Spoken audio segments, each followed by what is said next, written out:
China seems like a bright spot. And given the income rising up so fast, and China has so many millionaires almost every day, and so these people obviously had to have where to fund their wealth. So the current trend you could see is that they want to make sure their brand recognitions can be more widely spread, which means go beyond the first tier cities such as Shanghai and Beijing, and maybe start to reach the second tier and third tiers.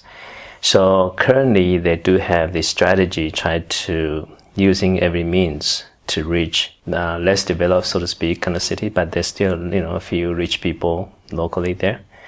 Unlike their counterparts, those Chinese in their major cities such as Beijing and Shanghai, I think the customers in Beijing and Shanghai, they have a chance to go abroad quite often. So they don't necessarily look at these luxury brands as something they had to continue to embrace. So in a sense, they have moved beyond just Gucci and LV. Right. They started to maybe they don't even want to have this, carrying a bag with LV's sign on it. So all these international brands recognize that the low-hanging fruits are really scarce now, so they need to embrace the bigger market. The problem was that how do you go about it? Because so you talk about second-tier and third-tier cities, there are so many of them.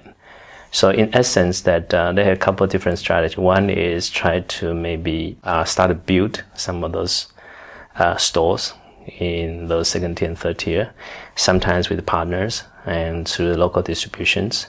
The headache with that is sometimes they had tougher time to control quality because those distributors. On the other hand, they also fear that, given that Chinese also, as a country, really yearning to have some kind of a national pride, so they feel that maybe I can start to, like you say, start to acquire some up-and-coming Chinese brands, which perceive as pretty prestige, and also that they can inject the international experience of branding and all these kind of things. So now they have another strategy is try to acquire some of the these local brands, and Hermes did that, and Gucci is going to do that, and all these things I'm sure is going to come in. So it's more the portfolio strategy. It just trying to make sure they don't put all the eggs in one basket, so to speak. They have a careful approach of setting up stores. They also decided to maybe weave in more Chinese elements. So that means that not only just saying, hey, the design looks like Chinese element, but they have the design team, design concepts, or even including materials that could be easily recognized by Chinese consumers. This is have Chinese elements in there. The constant debate right now is that how much you want to stick to your, Italian, French, or for the matter, British kind of essence, right? And then versus the Chinese 5,000 years of culture, they have owned their national pride and cultural pride.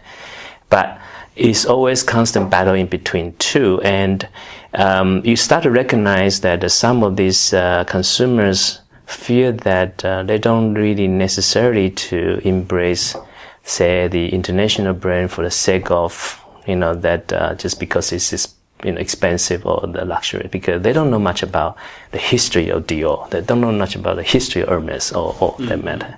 So they start to feel that a bit silly that because it's expensive and representing the social status. But some of them have gone beyond that, start to pay more attention of whether or not it's match my lifestyles or my culture, etc.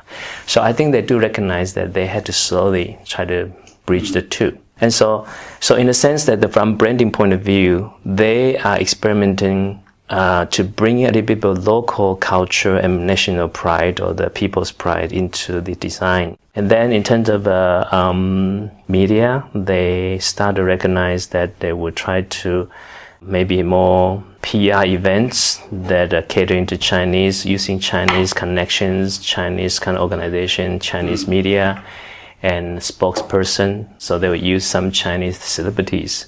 So when you talk about the localization, I think it's all in all dimensions, not just in distribution, production, and even the branding exercise, everything closer to the Chinese consumers. But having said that, again, still because of Chinese able to go abroad to buy it now, and so the sales in China, I think, is going to be hampered by the fact the duty, import duty is very high.